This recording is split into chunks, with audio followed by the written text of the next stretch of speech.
So, Mom, forgive me for recording while driving, but I had just seen a comment someone made on a post having to do with food and wanted to just kind of put some perspective out there. Again, this isn't to be mean-spirited or nasty, but just to give perspective, because again, until you put yourself in someone else's shoes, you really can't say what walking in their shoes is like.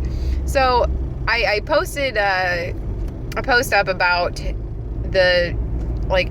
one of the departments finally admitting that 70% of chicken, 70%, is filled with arsenic.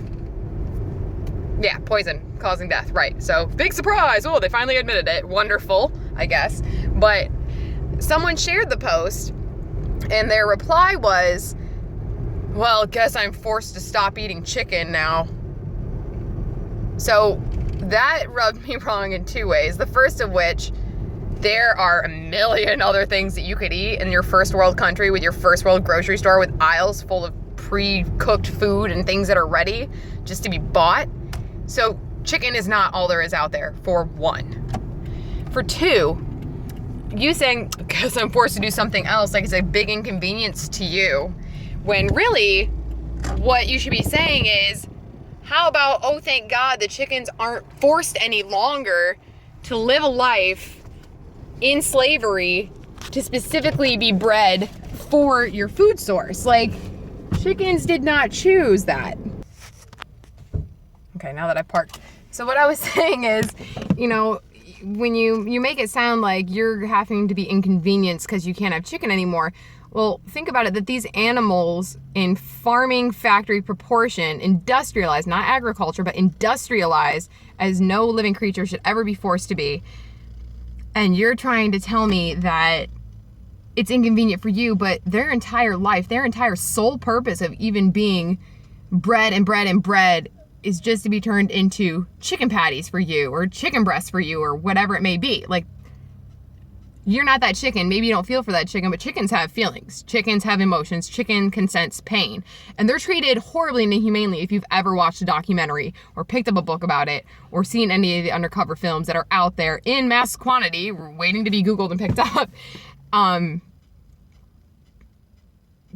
Think about what you say. Think about what's involved and try to think outside of yourself. All I can say is, as a society, we cannot elevate, we cannot raise our consciousness, we cannot become more evolved, civilized beings until we have awareness and consciousness, not only for ourselves and our own survival as selfish species do, but to actually be thoughtful of others, including chickens, who, like I said, go through horrible, horrible situations and are bred for no other reason than to be mass-marketed Tyson chicken nuggets. So don't wait for health facts and videos. I mean, these things are informative and they're good, but don't wait for those to come out to start taking into account your own health and the part that you play in the scheme of things. People will say, oh, well, it doesn't make a difference. I'm one person. You absolutely make a difference. You can go look at the stats. One person saves on average the lives of 90 animals a year. That's one person. Can you multiply that by one household, average family of 4 or 5? It's a huge difference, and that doesn't even include the waste factors, the ecological factors, the damage to our earth.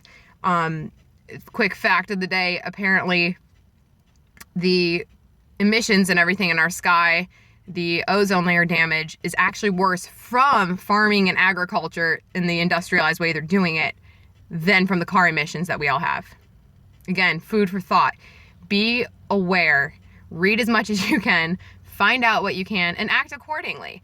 We all have a carbon footprint we are responsible for, and we all have a responsibility to this earth and the resources that we have and the creatures we inhabit it with. So, everybody has to journey in their own time and blossom at their own time. Some people could see this video and just not even care. That's fine too. People are all going to do what they're going to do in their own time. But for those of you who care, those of you who care to be educated, care to be aware, care to be conscious, care to be civilized, care to truly transcend and become a better person and a better being, be aware of what's in your world, the role you play in it, and what you're supporting. Because like I said, there's a whole other flip side out there when you're not in your own shoes as your own person. So it's another way to be considerate for not only other people, but other creatures. So on that note, everyone have a fabulous, fabulous Sunday.